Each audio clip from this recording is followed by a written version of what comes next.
Hello and welcome back. I put together just a little extra set for us of practice questions around ordinary simple annuities. Just really good to practice lots of these before we move on.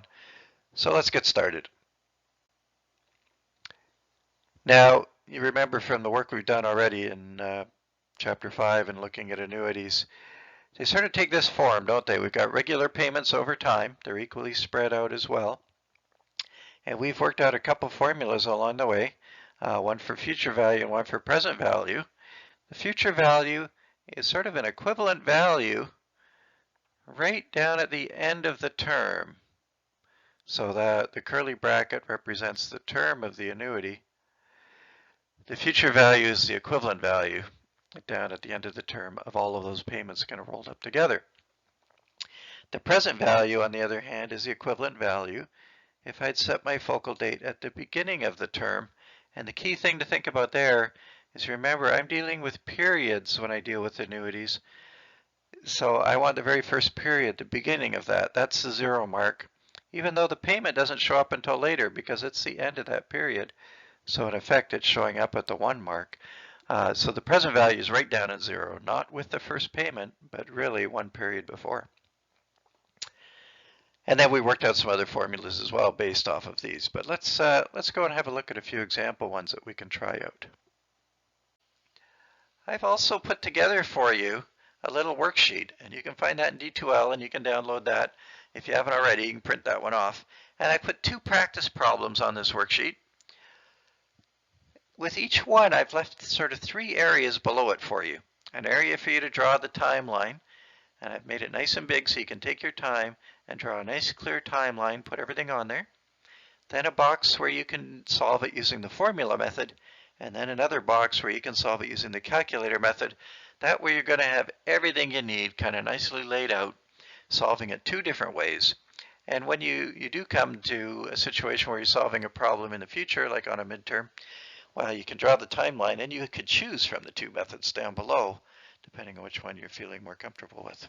All right. So if you haven't tried the sheet yet or downloaded it yet, my suggestion is to stop the video at this point, print off that sheet, take as much time as you need to work through it, and then come on back, and then I'll go through the questions with you. All right?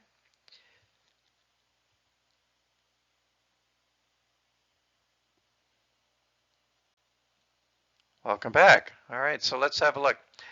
I'm assuming now that you've downloaded that practice sheet that I put up in D2L, and that you've had a chance to both draw the timeline and then try solving it using both methods, formula and calculator. The first question in there was that Sylvia already had some money in her retirement account, and she was going to put more money in every month until she retired. If she earns a rate of 4.8%, how much will she have in the account on the day that she retires? All right. Doesn't sound too bad. Let's see if we can figure this one out. So for a timeline, probably end up with something like this. Here we are today. She's going to retire in 35 years. She's got $25,000 in her account already, and then she's going to add some more money along the way, payments of $300 per month for 35 years, which means that N is going to be 420, doesn't it? 35 years, 12 times a year, multiply those together, you get 420. And little I, well, they gave us a rate here of J12 is equal to 0.048, which means little I, 0.004. All right. That's sort of the basic timeline. Now I need a focal date on it. Kind of makes sense to me to put a focal date down here at the end, because that's where I want to find, the answer. How much will I have at the very end? That's the question, right? So there's my focal date. Let's see if I can work this out. Well, the total then at retirement, I've got 2 things on the go, don't I? I've got 25,000 that she's already got, plus she's putting in deposits of $300 a month at 4.8% a year, 0.004 per month for 420 months. That'll take care of the annuity, but you may be thinking, wait a minute, Rob, you forgot something here, and I have, haven't I? The 25,000, that's not at the focal date yet, is it? And if you think about it in real life, if I had 25,000 in the bank today and wasn't going to take it out for 35 years, I would expect to earn some interest on it. So let's move it down to the focal date as well, or in effect add interest to that. That's also going to move forward 420 periods. So I'll go in here and I'll go 1.004 power of 420. That's going back to our earlier chapters for compound interest. How do we add interest to a single amount? Just with 1 plus I to the power of n. So the original money will earn some interest, and the new deposits are going to continue to help out as well and add to her retirement account. Now we can go on and work these two numbers out. 133,690.14 plus 326 and 70.43. That's a zero there. Let me tidy that up. And that gives you a grand total, 459,760.57. There we go. That's not too bad. I hope you got the right answer. If anything, and if you made a little mistake, I'll bet it was probably to do with moving the 25,000 forward. Hopefully now that you've seen my timeline, kind of makes sense to you. Don't forget about focal dates. Nothing's really changed with timelines. They're there to remind us that we need one constant date, and interest has to be either added or subtracted as appropriate to all the dollar amounts to get them to that date. Now that's if we do the formula way. If we want to go put this in our calculator, again, there's a couple different ways I guess we could put it in. You could do the 13,000 sort of separately, or the 25,000 separately, and come up with your 133,000, and then go ahead and do the annuity part for 326 and then add them together, and that would be fine. Or I'm just going to show you an extra little trick we could do before we get going. So first thing we want to do is set PY and CY properly, and those should both be 12. So let's go in and go second PY, set that to 12, press enter, and everything's okay now. Now I want to go and start to put in my other values. N is 420. So 420, press N. The interest per year, and remember this is the annual rate now, is going to be 4.8%. So I'll go 4.8. That's the way that the calculator is expecting it to come in, in sort of that format, not with all the decimals moved over. So 4.8 interest per year. The present value. Now here's the difference. Normally when we're saving up the present values, we start with nothing and then we go forward, isn't it? But we can go ahead and put in the 25,000 that she's already saved up and make that our present value. So let's do that, 25,000. Now she's putting that into the account, isn't she? She's already got it in, but she had to put it in. It left her pocket, went into the account.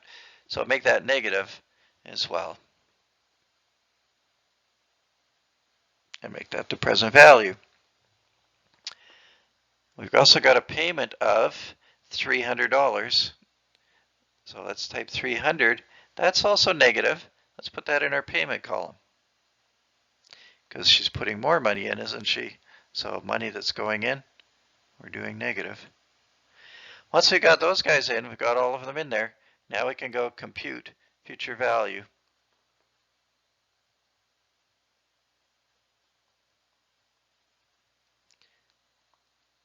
And if you do that and you've entered everything correctly, sure enough, $459,760. It says 5728, which is 57 cents. That's exactly what we got over here when we did the formulas. That's perfect. Everything worked out just right. We kind of verified that we had the right thinking and everything's okay. That's our first practice question. Let's move on and have a look at the second one.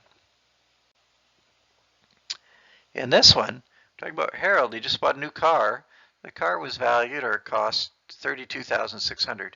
He made a down payment and he financed the remainder. Can we work out the payment amount? Oh, and then I threw in a little bonus question. How much interest is he going to pay over the life of his loan? That's a good real life question. Actually, people ask all the time. Oh, how much interest am I going to pay if I take this loan? You know, how much is the bank getting out of me in effect? They're always curious about that. So that's a good thing to know. Well, let's draw a little timeline for this guy.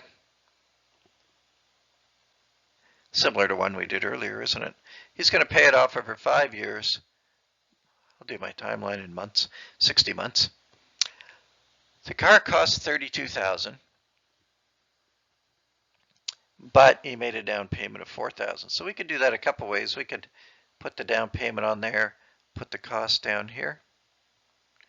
And then he's going to make payments for 5 years. We don't know what those are, but we know that N is 60. And we know that the rate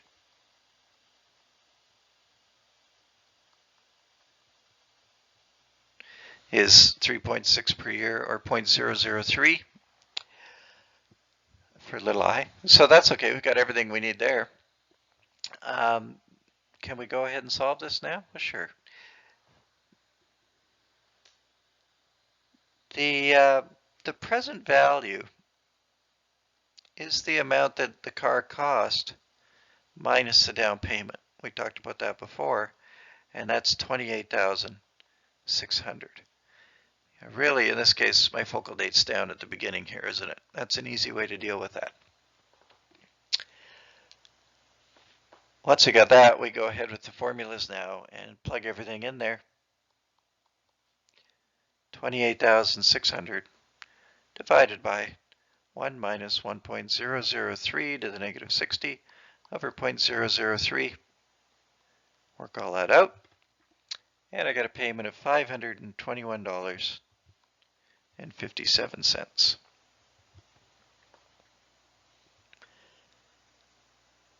I'm going to move on now before I answer that second question and just quickly do the calculator buttons here for you too on the right hand side. In this case, we're going to go ahead and put in all our numbers in the calculator. First thing we want to do is check that PY and CY are 12. They're both equal to 12. They are in this case because we just did another question, didn't we, where they were 12, and that's fine. Now we go ahead and start to put in our other numbers. We had 60 for N. Let's plug that in, 60 for N. For the interest per year, we had 3.6.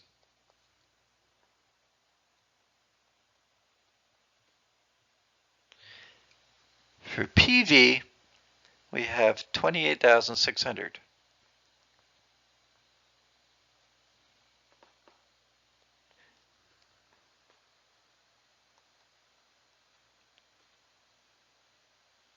That's positive this time because we got the car, didn't we? Actually got 32,000 in value, roughly. But remember, we had to give 4,000 as a down payment. So our net that we got was 28,600. The payment amount is what we want to find, so we'll leave that blank. And then we'll go to future value. That's going to be 0, isn't it? We want to pay the whole loan off. Now we'll go compute payment. Oh, sorry. Future value is 0. There we go. Compute payment. And that gives me $521.57.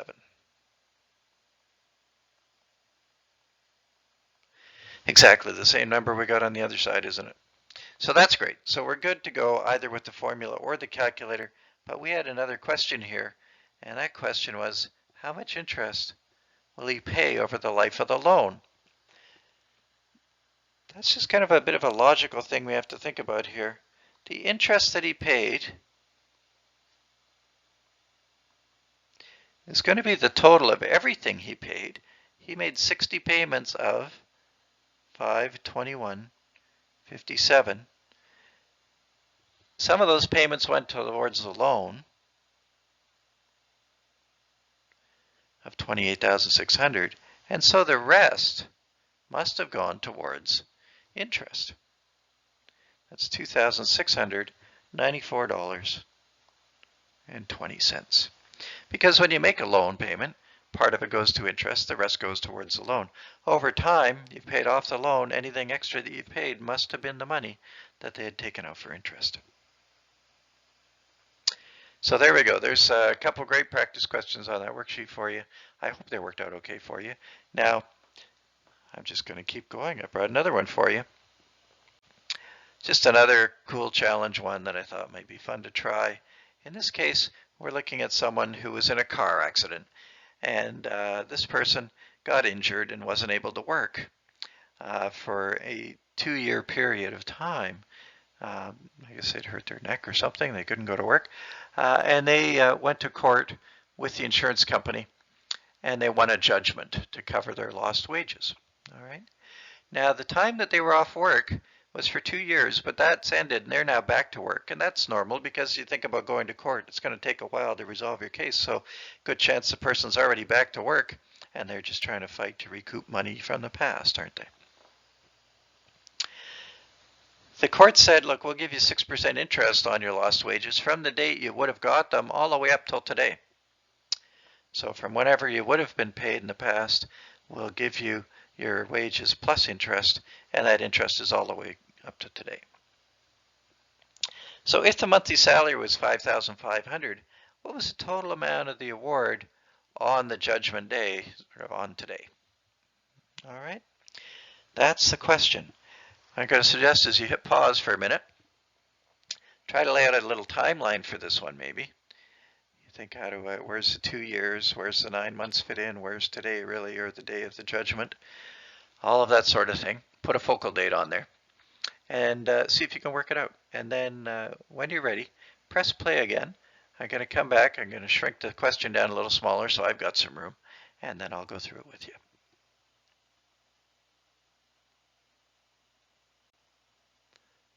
All right, welcome back. So here's our question. Same question, I just shrunk it a little bit so I have some room to write here with you. Well, we've got this person who was in a car accident, and they were not able to work for a period of 2 years or for 24 months. During that time, they were supposed to get paid $5,500 a month from work, but they couldn't get it. So that's their lost wages. And that happened over 24 months. By the way, we have an interest rate. I might as well just put it over on the side here.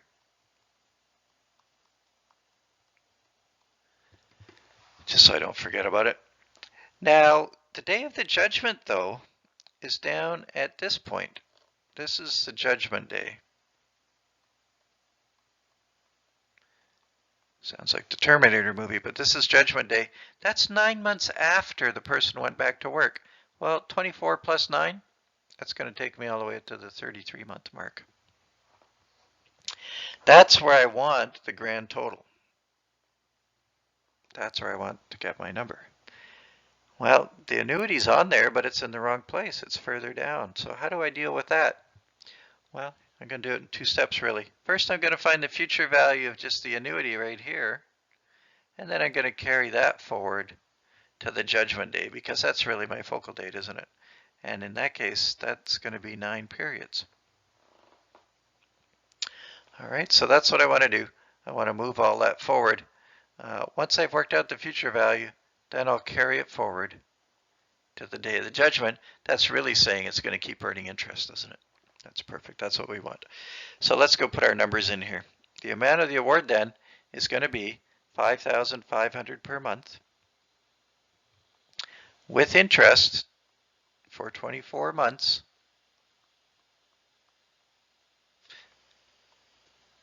Carried forward 9 more months up until the day of the judgment. That works out to $139,875.75 for the judgment, but that's going to keep earning interest. So then we'll put this last little piece on up until the day of the judgment. And then we get a grand total, if we do that, of $146,297.53. That's the grand total after they've got interest on everything all the way up until the day that the award was given. I hope that made sense, and I hope that it worked out for you. That was a whole bunch of practice, wasn't it? But practice is what makes perfect at this point. It's fine to kind of look at them with me and sort of understand them and try a couple, but it's really when you do lots of practice that you get good at them, you get a little bit faster, and you start to master the material, and that's a level that we really need to be at. So go back to the book. There's lots more in there. Practice, practice, practice. And then when you're ready, you can move on and begin chapter 6.